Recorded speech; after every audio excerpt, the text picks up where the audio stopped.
ಶಿರವಾರ ತಾಲೂಕಿನ ಅತ್ತನೂರು ಗ್ರಾಮದಲ್ಲಿ ಗ್ರಾಮ ದೇವತೆ ಶ್ರೀ ದಿಡ್ಡಿ ಬಸವೇಶ್ವರ ದೇವರ ಜೋಡು ರಥೋತ್ಸವವು ಅದ್ದೂರಿಯಾಗಿ ಜರುಗಿತು. ರಾಯಚೂರು ಅತ್ತನೂರು ಸೋಮವಾರಪೇಟೆ ಹಿರೇಮಠದ ಪೂಜ್ಯ ಶ್ರೀ ಅಭಿನವ ರಾಯಚೂರು ವೀರಶಿವಾಚಾರ್ಯ ಮಹಾಸ್ವಾಮಿಗಳ ಅಧ್ಯಕ್ಷತೆ ಮತ್ತು ನೇತೃತ್ವದಲ್ಲಿ ಜರುಗಿದ ಈ ಜಾತ್ರಾ ಮಹೋತ್ಸವದಲ್ಲಿ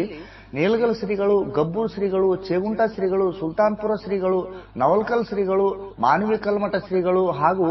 ಜಾಗಟಗಲ್ ಶರಣರು ಜಾತ್ರಾ ಮಹೋತ್ಸವದ ದಿವ್ಯ ಸಾನ್ನಿಧ್ಯವನ್ನು ವಹಿಸಿದ್ದರು. ಈ ಜಾತ್ರಾ ಮಹೋತ್ಸವದಲ್ಲಿ ಶ್ರೀ ದಿಡ್ಡಿ ಬಸವೇಶ್ವರ ದೇವಸ್ಥಾನದ ಸೇವಾ ಸಮಿತಿಯ ಅಧ್ಯಕ್ಷರಾದ ವೇದಮೂರ್ತಿ ವೀರಭದ್ರಯ್ಯ ಸ್ವಾಮಿ, ಕಾರ್ಯದರ್ಶಿಗಳು, ಖಜಾಂಚಿಗಳು, ಸರ್ವ ಪದಾಧಿಕಾರಿಗಳು, ಅತ್ತನೂರಿನ ಗುರು ಹಿರಿಯರು, ಜನಪ್ರತಿನಿಧಿಗಳು, ಮುಖಂಡರು, ಮಹಿಳೆಯರು, ಯುವಕರು, ಯುವತಿಯರು ಮತ್ತು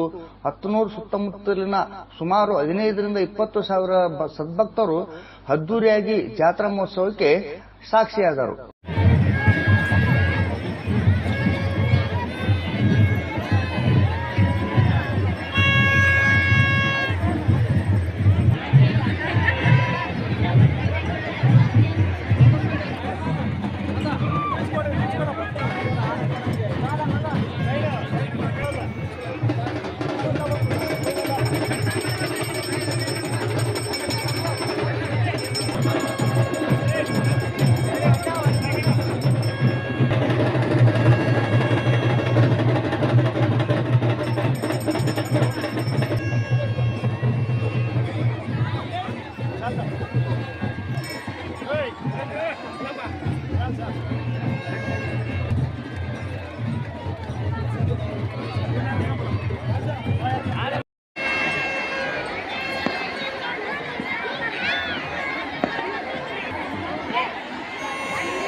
ಇದಕ್ಕಿಂತ ಮೊದಲು ದಿನಾಂಕ 4 ರವಿವಾರದಂದು ಗ್ರಾಮದ ಸೋಮವಾರಪೇಟೆ ಹಿರೇಮಠದಿಂದ ಪೀಠಾಧಿಪತಿಗಳಾದ ಪೂಜ್ಯ ಶ್ರೀ ಅಭಿನವ ರಾಯಚೂರು ವೀರಶಿವಾಚಾರ್ಯ ಮಹಾಸ್ವಾಮಿಗಳು, ನೀಲಗಲ್ ಬೃಹನ್ಮಠದ ಪೂಜ್ಯ ಶ್ರೀ ಪಂಚಾಕ್ಷರಿ ಶಿವಾಚಾರ್ಯ ಮಹಾಸ್ವಾಮಿಗಳವರ ದಿವ್ಯ ಸಾನ್ನಿಧ್ಯದಲ್ಲಿ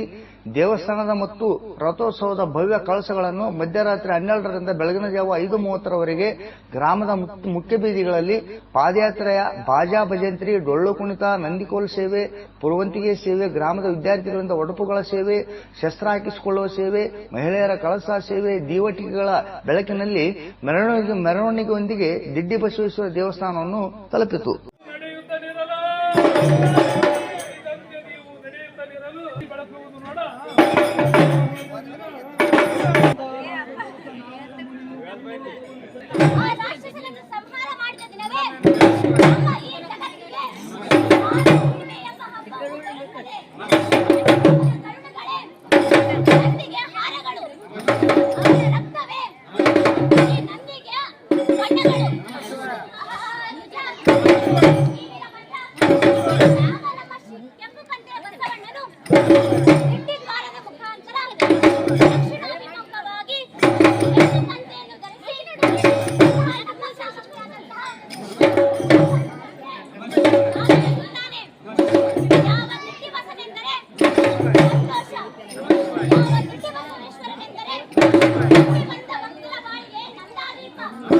ನಂತರ ದೇವಸ್ಥಾನದ ಸೇವಾ ಸಮಿತಿ ಅಧ್ಯಕ್ಷರು, ಅರ್ಚಕರು ಗೋಪುರಕ್ಕೆ ಕಳಸಾರೋಹಣ ಮಾಡಿ ಗ್ರಾಮದ ಮತ್ತು ದೇವಸ್ಥಾನದ ಸತ್ಸಂಪ್ರದಾಯದಂತೆ ಗೋಪುರದ ಮೇಲೆ ರಾರಾಜಿಸಿದ ಕಳಸಕ್ಕೆ ಪೂಜಾ ಕೈಂಕರ್ಯ ಸಲ್ಲಿಸಿ ಕಾಯಕರ್ಪೂರ ಸಲ್ಲಿಸಿ ಮಹಾಮಂಗಳಾರತಿಯನ್ನು ಬೆಳಗಲಾಯಿತು. ಈ ಸಂದರ್ಭದಲ್ಲಿ ಜೆಡಿಎಸ್ ರಾಜ್ಯ ಉಪಾಧ್ಯಕ್ಷರಾದ ಮಾಂತೇಶ್ ಪಾಟೀಲ್ ಅತ್ತನೂರು, ದೇವಸ್ಥಾನದ ಸೇವಾ ಸಮಿತಿ ಅಧ್ಯಕ್ಷರಾದ ವೀರಭದ್ರಯ್ಯ ಸ್ವಾಮಿ,